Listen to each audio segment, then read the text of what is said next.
Всем привет, с вами канал Все про Android. На GitHub нарыл приложение, которое позволит вам на неподдерживаемых устройствах от версии 9 до 14 активировать круг для поиска. Эта функция, я думаю, всем уже знакома. Анонс был уже давно, и она, по-моему, поддерживается с 15 Android. Сразу хочу сказать, приложение не панацея, но в моем случае оно сработало без предоставления root доступа. Давайте посмотрим, как я его активировал. Сейчас я скачал новую версию 2.3. APK файл можно будет забрать у меня в Telegram. И установка довольно-таки проста. Приложение называется Mi CTS 2.3 APK. Сейчас установим и посмотрим по факту, работает ли установка в новой версии. Предварительная была двоечка, я ее активировал, она работала. Давайте посмотрим. Установка не занимает особого времени, устанавливается как обычный APK. Установлено. Теперь у нас добавлено на главный экран, мы можем закрыть данный функционал. Вот появилось наше приложение, и в моем случае оно активирует непосредственно круг для поиска. Как это выглядит? Выбрать текст, любая часть экрана, то есть по умолчанию данное приложение позволяет вам активировать то, что Google скрыл от нас в неподдерживаемых версиях Android с его стороны. Как зайти в настройки данного приложения? Здесь настроек немного. Зажимаете, заходите в Setting и здесь устанавливаете параметры срабатывания триггера. Def по умолчанию и триггер, который Title. Title — это плиточка, которая у вас появится в шторке.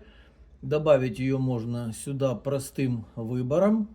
Находите и добавляете эту плитку на нужное вам место, в нужный вам экран. Готово. Ну и, разумеется, потом переносите, уже если есть необходимость, переносите эту плиточку туда, где вам будет удобно. И после того, как вы добавите, у вас появится возможность запускать это приложение из плитки. Так будет выглядеть плиточка. Простым перетаскиванием можно добавить в панель, и уже отсюда непосредственно вы сможете запускать поиск. Активируем и выбираем нужный нам файлик. Присутствует перевод. В общем, весь функционал, который есть по умолчанию, он теперь будет доступен на ваших смартфонах и планшетах. Ну и дополнительно сейчас попробуем установить это приложение на пикселе. Сейчас мы передадим.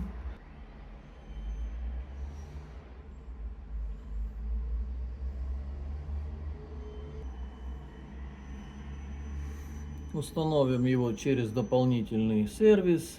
Устанавливаем. Install it. Open.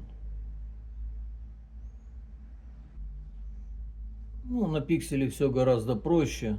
Здесь уже она по умолчанию будет активна. Вытащим ярлычок на рабочий стол.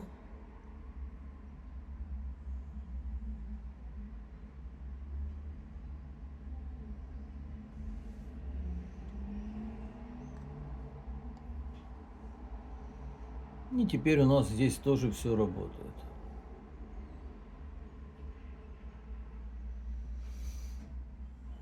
Если же ваш вендор, я дам описание на GitHub, там вы сможете прочитать все причины, почему у вас это не сработало. И если у вас есть root права, там можно почитать, как активировать через Exposit данный функционал на неподдерживаемых устройствах.